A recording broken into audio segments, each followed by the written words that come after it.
और बात ग्रेटर नोएडा की, जहां पर दीपा की मर्डर मिस्ट्री पुलिस के लिए चैलेंज बन गई है। 30 मिनट के अंदर दीपा के साथ क्या हुआ, दीपा के कत्ल के पीछे कौन है और पुलिस का इसको लेकर अब तक क्या दावा है, देखिए हमारी अगली रिपोर्ट।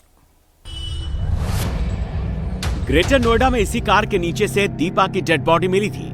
वो दीपा जो 2 भाइयों का अकेला सहारा थी, वो दीपा जिसे रविवार रात को मौत के घाट उतार दिया गया। दीपा ग्रेटर नोएडा के डेल्टा 1 मेट्रो स्टेशन पर उतरी, लेकिन वहां से अपने घर नहीं पहुंच सकी।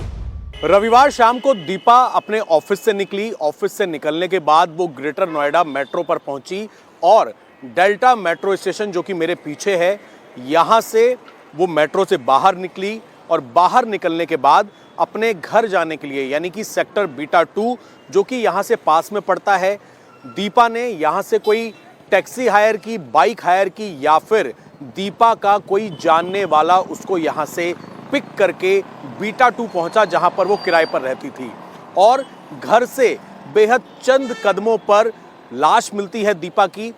मेट्रो स्टेशन से निकलने के बाद बीटा 2 पहुंचने में कितना समय लगता है? अभी 1:52 का समय हो रहा है। हम मेट्रो स्टेशन से अपनी गाड़ी से बीटा 2 पहुंच रहे हैं और हम आपको बताते हैं कि आखिरकार दीपा जब यहां से निकली होगी तो अपने घर, अपने सेक्टर पहुंचने में दीपा को कितना समय लगा होगा।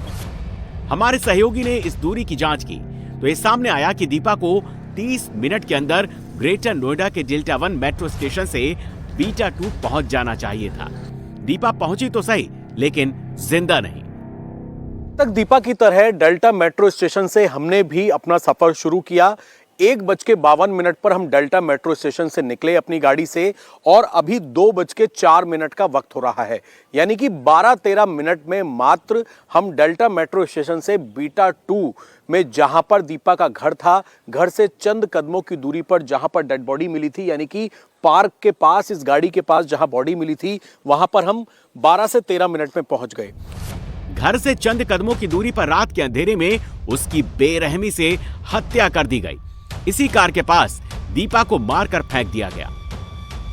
बीटा 2 सेक्टर जो है ग्रेटर नोएडा का, उसका ये पार्क है। पार्क के पास ये जो गाड़ी है, इसी तरीके से ये गाड़ी यहां पर खड़ी हुई थी और गाड़ी का जो पिछला हिस्सा है, यानी कि जो पार्क की बाउंड्री है, बाउंड्री से सटी हुई यहां पर दीपा की लाश पड़ी हुई थी। इस पूरे मामले के अंदर जैसे ही लोगों ने देखा कि यहां पर लाश पड़ी हुई है, परिवार को जानकारी मिली, दीपा के भाई मौके पर आए और उनके पैरों तले जमीन खिसक गई।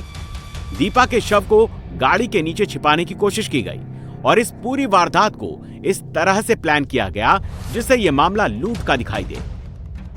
सब सामान वैसे पड़ा और उसको जबरदस्ती गाड़ी के नीचे घुसाने की कोशिश करी गई है, जिसमें वो पूरी मिट्टी में लस्त हो चुकी है और साथ में उसको इतनी गंदी तरीके से घसीटा है, उसके मुंह से खून निकल रहा है, नाक से खून निकल रखा है, यहाँ निशान पड़े हैं जैसे किसी ने मारा हो, जोर से छीना झपटी हुई है।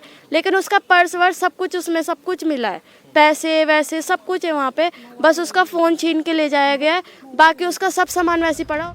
यानी कोई तो ऐसा है जिसको दीपा की हर खबर पता थी कि वो कितने बजे मेट्रो स्टेशन से बाहर आती है, किस रूट से अपने घर पहुंचती है, कितने देर तक पैदल चलती है।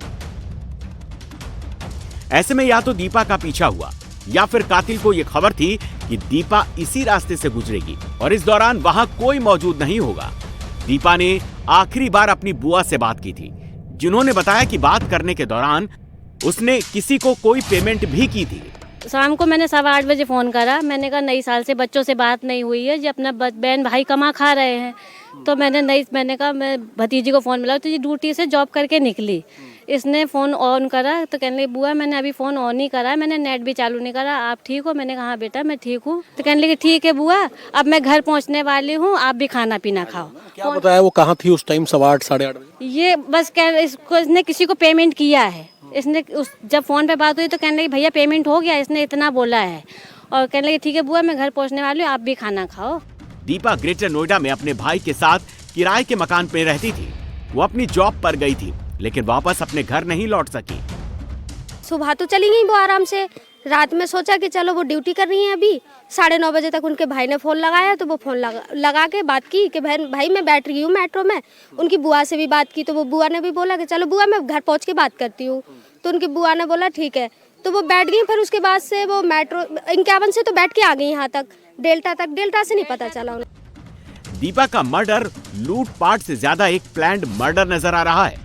पुलिस को शक है कि जिसने भी दीपा का मर्डर किया वो उसको बहुत अच्छे से जानता था, तभी पुलिस इसके लूट या डकैती नहीं बल्कि ऑर्गेनाइज क्राइम बता रही है।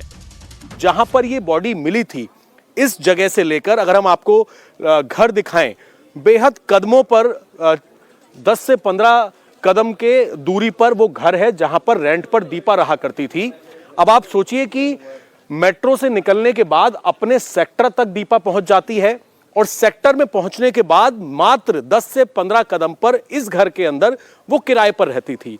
तो घर के इतना नजदीक आने के बाद आखिर ऐसा क्या हुआ? पुलिस इसको एक तरफा मोहब्बत बता रही है। पुलिस को शक है कि दीपा का मर्डर एक तरफा इश्क में हुआ। पुलिस ने कुछ लोगों को हिरासत में लिया जिसका खुलासा जल्द ही होगा। हालांकि दीपा के घर वाले पुलिस की थ्योरी को नकार रहे हैं क्योंकि उन्हें पुलिस की इस थ्योरी पर पूरी तरह से यकीन नहीं है और उनका दावा है कि दीपा की हत्या की वजह कुछ और ही है।